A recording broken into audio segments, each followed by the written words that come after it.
iki gisigo ndagitura abantu bose bafite udusaro twabo kandi bari kumwe, buri umwe ibyo ngiye kuvuga nawe abibwire mugenzi we bari kumwe.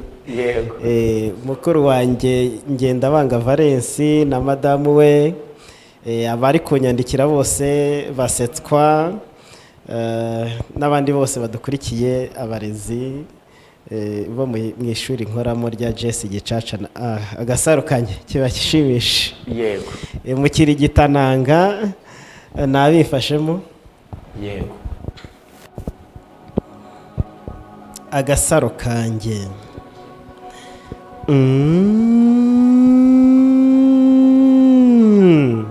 ni impamushenge impuma idateze kwakirwaho igitera kitagana, aharusegisha icyahasumbye n'igisheke hamwe amazimwe yashiriye.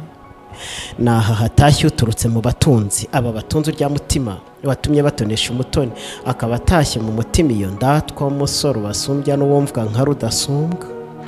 Inshuti nshozi nshoje kurata ntiyirata, niyo ntacikisha gucira inshuro no mu gicuku, igicuma kitanacagasemo igice, inshuti ntazaruha nuhagira ikizira kuko yazirinze zitarazirwa. Nyirasenge cyo nahasanye mose mbaye imbeshya, nimbeshyirwa asa nk'isa, nta musa nasoma idasanzwe nk'urya munsi wo munsi y'iminsi ndi, wambanye ningo mutagukangana inusu y'isagonda mu maso umunyikubona ubwa mbere. Hinga nkubwira inkuru ndutira impinga, kurya niyo nkubonye uba wagira ngo n'ubwa mbere. Ndiyo hataba hisi wampagarara mu masonzo ngasigasira iyo misusire, nakwisaka n'andi masaka nkayakugurira isanzure, ukisanzura misusire irusi ya bose nkunda.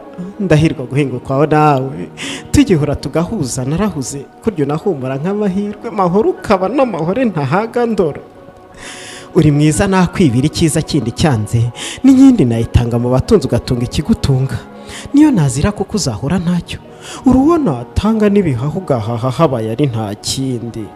Cyena hano nkwambika umwishywa akabishywa usa n'ishya, shyaka rinshyikije mu gushira igishyika iki. Uwo ngwa mu byano nkaruhuka nkaho gakunguruza. Shyikiri ntacyo mukashyaka yamaye muri Gashyantare, y'urukundo n'umuryango gukunda. Ufuri kundwa igenda ijaha mu zindi, Frida akunda kwa kandi. Ndinda mundamuka ukenyeye uberewe, dore ko naramukaga igice burya. Rukundo nzakongekaho, rukundo uzandindira indinda nkakurinda umudari, ukandinda kurindagira nyina w'imfura n'ubuheta, nyina wa burare wahawe kwa banire riyo. Mbigukereje uruhumbira jana kabone twandibaruka ijana, wabahunda urukundo ukabahunza ubukatashyiga, ukabigisha no kubarusha, kurya nagushakiye kubarusha, nkabigisha kugisha nanjye nkase, rukundo munda imbere n'inyuma. Turakagirana itete ubugira n'ubugwiza, kabishywe dutsinze ibyo kubitungana amahari, ngira nkugire tugirane kurya turi umwe, mbanza mu batoni. Ngira nkugire tugirane, mbanza mu batoni, nyina w'intwari zitazigera ubutati. Uri kimeza miryango, uwabahiriwe bazizihira, umubyeyi w'inkubi z'ubupfura mu nda kurya atanabupfukiranye, nyina w'abasore b'ibisubizo isi yasibye. Ukuzambera mu mbere uruhimbi ka gihumbi, niko ndinze kwigana ingarama kirambi, kuko urishema nishima, buryo uri n'ibyishimo shima ukambera ikamba nzajya nabunganiyo. Ndagukunda bibero bizankikirira ukitse ikiriri, ngukunda kandi kurya ko nanayobotse inkora yumutse, amaboko azagabira abashonji, mutima utazi iby'ubutindi. Ndagukunda kandi sinkiranira shyanda, iyi nganzi ganzi sukirwa ihorana impamba, maze kwiza ingamba bityo ye kuzamba. Yari umusizi uhimbaye n'uruhongore, rwaharaze impundazo yo kuruhunda amahunda atoshye agahimbura buri wese. Umuhanzi uhanganye n'ibihuga, bihuha umuhengeri uhungabanya uruhongore, nkaharanira guhagarika icyo cyo gihabanye. Umusizi usiga mu bisigo, nkasigira inganza abatuye isi, bagasusuruka bagasagamba bagasingiza. Nkaba umusizi wo mu butema butakwa amatari mato, Nsabimana Bucece Dominique.